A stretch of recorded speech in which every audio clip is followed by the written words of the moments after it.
Good morning. Today we are going to read Violet the Pilot. Her inventions will take her sky high. This is written by Steve Breen. This is the title page, Violet the Pilot.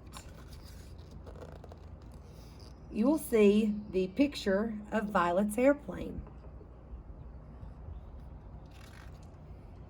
These were designed by Violet Van Winkle. This book was written for Jane.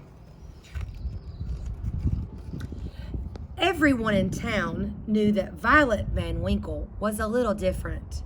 For starters, she and her parents lived in an odd-looking house next to the junkyard her father managed. And while other girls were playing with dolls and tea sets, Violet played with monkey wrenches and needle nose pliers. You can see Violet there in the tree. Violet was a mechanical genius. By the time she was 2, she could fix almost any broken appliance in the house. By 4, she could take apart the grandfather clock and completely reassemble it. You can see here that she has disassembled that grandfather clock. Since she didn't have any friends, aside from her dog Orville, she would spend hours tinkering with things in her yard. Violet's parents were very proud of her, although they weren't too happy the time she put a lawnmower engine on her cousin's tricycle. Look here, you can see the cousin on the tricycle, and her parents are furious. The older she got, the more interesting Violet's creations became. Around the time she turned 8, she was building elaborate machines from scratch. And not just any old machine. Flying machines. Her parents couldn't believe their eyes when they saw Violet zoom by for the first time. They were a little worried in the beginning, but they quickly saw that she was a pretty good pilot. "Careful not to hit the house," Violet's father would yell. "And put on a sweater," her mother would add. Violet used anything she could find in the junkyard to make her wonderful contraptions. A junkyard would be a pretty cool place to find things, don't you think? There was the tub-a-bubble. You can see that she's made something out of a tub. And the bicetopter. She made a helicopter out of a bicycle. The rocket can. She made a rocket out of a can. The pogo plane. That would be pretty cool, wouldn't it, boys and girls, to go on a plane made out of a pogo stick. And a wingamajig, to name just a few. Violet's engineering were pretty sound. The only real hazards were tall trees, piles of junk in the yard, and bugs in her teeth. Kids at school would see Violet eating lunch alone and make fun of her strange books and greasy coveralls. Claude and Clyde Mulroney were especially obnoxious. Then one day, Violet noticed a poster in the drugstore window. Air Show, October 20th, it read. That's only 2 weeks away, Violet thought. Can kids fly in this show? Is homemade aircraft allowed? That night, Violet sat in her room thinking about the air show. She knew it would be a good feeling if one of her planes won a prize. And maybe then the kids at school would be nice to her. Violet pictured exactly where she would hang her blue ribbon. See her there? She's got her blue ribbon hanging on her wall. She and Orville spent the next few days combing the junkyard for just the right materials. When they had collected a giant pile of stuff, the building began. One day, the Mulrooney twins happened to pass by.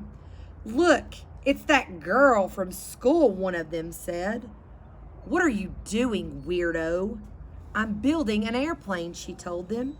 The twins exploded in laughter, then mumbled something mean as they walked away. Orville barked at the boys, but Violet just went back to her project. "Take it easy, buddy," she said. "We're too busy to worry about them."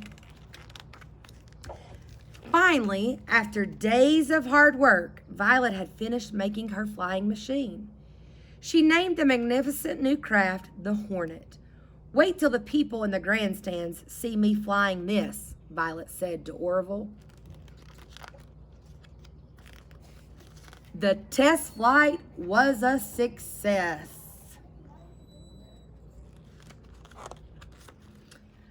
On the day of the big air show, Violet took off, bursting with excitement.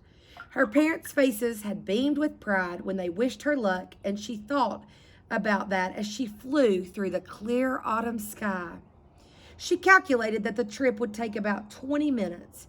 She would arrive just in time for the start of the show. Suddenly, something caught Violet's eye. In the river below, a group of people were waving frantically.